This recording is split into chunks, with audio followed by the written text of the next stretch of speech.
Pernahkah kamu terbujuk atau membujuk orang untuk berbuat sesuatu? Jika pernah, berarti kalian sudah melakukan hal-hal yang bersifat persuasif. Teks yang berisi ajakan atau tujuan untuk menyuruh atau membujuk pembacanya melakukan sesuatu sesuai dengan apa yang disampaikan oleh penulis disebut teks persuasif. Yuk, kita pelajari teks persuasif lebih lengkap. Perhatikan pembahasan berikut ini.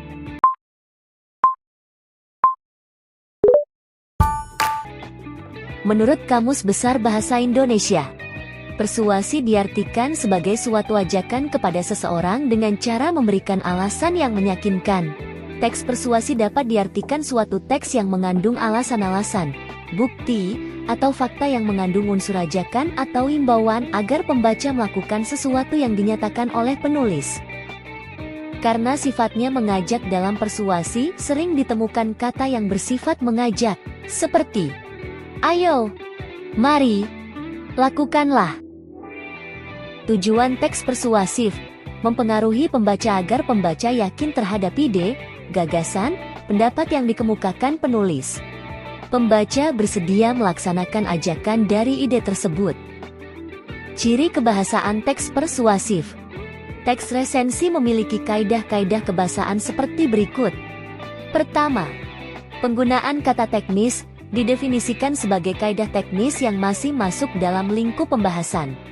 Kedua, penggunaan kata hubung argumentasi digunakan untuk menyambung kalimat satu dengan kalimat lain, yang sifatnya menjelaskan alasan. Kata-kata tersebut misalnya, jika, sebab, karena, akibatnya, dan lain-lain. Ketiga, penggunaan kata kerja mental. Mental di sini diartikan sebagai kata yang sifatnya abstrak namun dapat mengajak pembaca. Contoh teks tersebut misalnya, diharapkan, memperkirakan, mengagumkan, menduga, berasumsi, dan lain sebagainya. Keempat, penggunaan kata rujuk.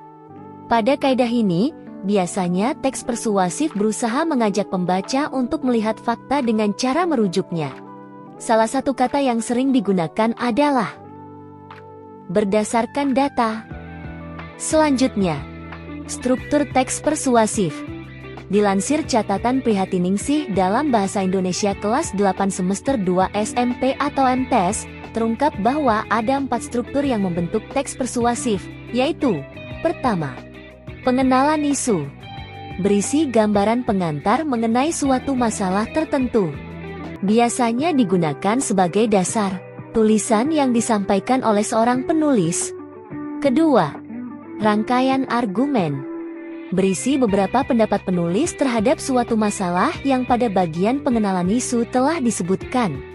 Selain itu, bagian ini juga mencantumkan beberapa fakta yang dapat memperkuat alasan penulis. Ketiga, pernyataan ajakan. Bagian ini dapat dikatakan sebagai inti dari teks persuasif. Di dalamnya terdapat ajakan dari penulis kepada pembaca untuk melakukan atau mempercayai suatu hal. Keempat, penegasan kembali. Setelah mengajak pembaca, pada bagian ini penulis akan berusaha menegaskan ulang apa yang disampaikan. Beberapa contoh kata yang digunakan dapat mencitrakan bagian ini, misalnya, demikian, dengan. Langkah-langkah menulis teks persuasif. Pertama, menentukan tema atau bujukan utamanya. Kedua, mencatat perincian-perincian yang menggunakan pada ajakan itu yang berupa pendapat atau fakta. Ketiga, menyusun pendapat, fakta dan rumusan ajakan sesuai dengan struktur teks persuasif. Di antaranya pengenalan isu, rangkaian argumen, susunan perincian, dan pengumpulan bahan. Keempat, pengembangan teks, memperhatikan struktur dan kaidah kebahasaannya. Kelima, mengembangkan kerangka tersebut menjadi teks persuasi yang lengkap dengan memperhatikan kaidah kebahasaannya. Berikut bentuk dan jenis teks persuasif. Ada 3 bentuk teks persuasif. Pertama, adalah bentuk pidato. Bentuk ini biasanya digunakan kampanye dan promosi produk niaga. Kedua, yaitu bentuk tulisan. Bentuk ini misalnya digunakan iklan, poster, dan lain-lain.